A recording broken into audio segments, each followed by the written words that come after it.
और अब राजनीतिक सत्ता की बात करते हैं, जिसमें सबके सामने एक ही सवाल है कि महाराष्ट्र का अगला सीएम कौन होगा और ये कब तय किया जाएगा।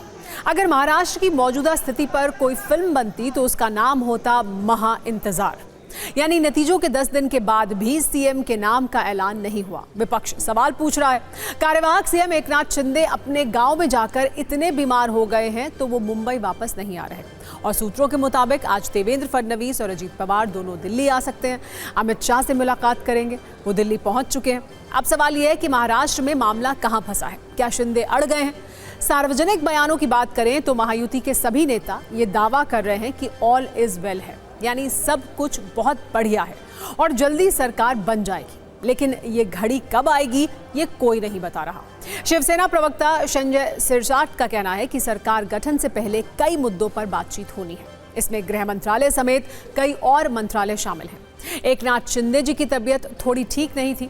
इस बीच एकनाथ शिंदे को डॉक्टर्स ने आराम करने की सलाह दी है, इसीलिए उन्होंने अपनी सभी बैठकें रद्द कर दी हैं। हालांकि एकनाथ शिंदे के बेटे श्रीकांत शिंदे ने ये क्लियर कर दिया है कि वो डिप्टी सीएम नहीं बनेंगे। इस सब के बीच सवाल यह है कि क्या महाराष्ट्र की मौजूदा स्थिति 2019 वाली हो गई है? तब संयुक्त शिवसेना के नेता उद्धव ठाकरे सीएम पद के लिए अड़ गए थे। इस बार एकनाथ शिंदे अपने गांव जाकर बीमार हो गए हैं। हालांकि इस बार बीजेपी को पिछली बार से भी ज्यादा सीटें मिली हैं। निर्दलियों के समर्थन के साथ बीजेपी के पास अकेले 137 विधायकों का समर्थन है, जो बहुमत से सिर्फ 8 कम है। इसलिए 2019 का रिपीट होना फिलहाल मुश्किल है। लेकिन शंका इसलिए है क्योंकि एकनाथ शिंदे हर दिन एक नया टीजर देते हैं। कल उन्होंने कहा था कि जनता चाहती है कि सीएम मैं ही रहूं, मैं आम लोगों के लिए काम करता हूं, मैं जनता का मुख्यमंत्री हूं। इसी वजह से लोग मानते हैं कि मुझे ही मुख्यमंत्री बनना चाहिए। जाहिर है सत्ता वाले थर्मामीटर में टेम्परेचर थोड़ा हाई आ रहा है।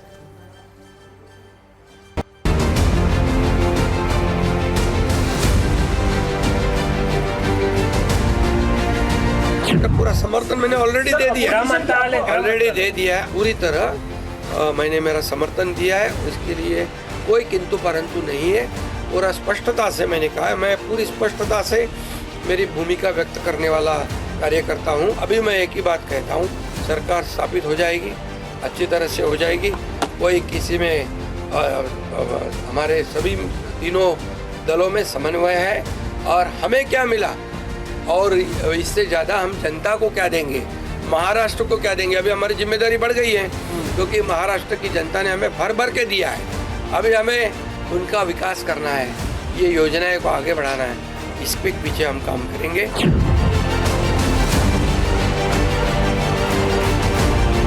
हम दोनों लोगों को ऑब्जर्वर के नाते महाराष्ट्र भेजने की सूचना दी है।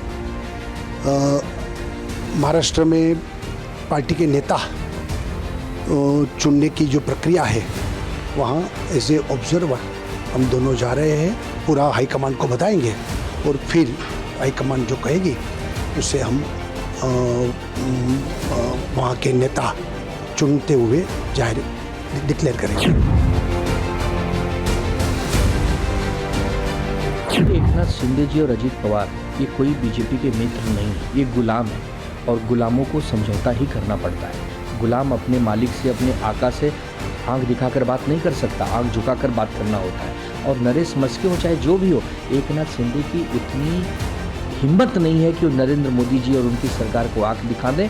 हाँ, ये है कुछ खिचड़ी ज़रूर पक रही है, लेकिन अभी बहुत ज़्यादा देर से पक रही है। आज 9 दिन से ज़्यादा का समय आ गया। अब तक तो बीरबल की खिचड़ी पक गई थी। करीबन आज शाम में या तो कल सवेर तक शिंदे साहब हो, देवेंद्र फडणवीस साहब हो या अजीत दादा हो, इनकी जॉइंट मीटिंग होना बहुत ज़रूरी है और वो होगी। और कौन से डिपार्टमेंट किसको देना है इसके बारे में निर्णय होगा। गृह मंत्रालय नहीं, और भी बहुत सारे डिपार्टमेंट है जो किसको किसके हक में जाते हैं, या तो किसने किसके पास जाना चाहिए। एकनाथ शिंदे भले ही अपने गांव से वापस न ही लौट रहे हों, लेकिन बीजेपी ने शपथ की तैयारियां शुरू कर दी हैं। सूत्रों के मुताबिक महाराष्ट्र बीजेपी विधायक दल की बैठक 4 दिसंबर को होगी। बीजेपी के सभी विधायकों को कल दोपहर तक मुंबई आने के निर्देश दिए गए हैं। 4 दिसंबर को नेता का चुनाव होगा, सरकार बनाने का दावा पेश किया जाएगा।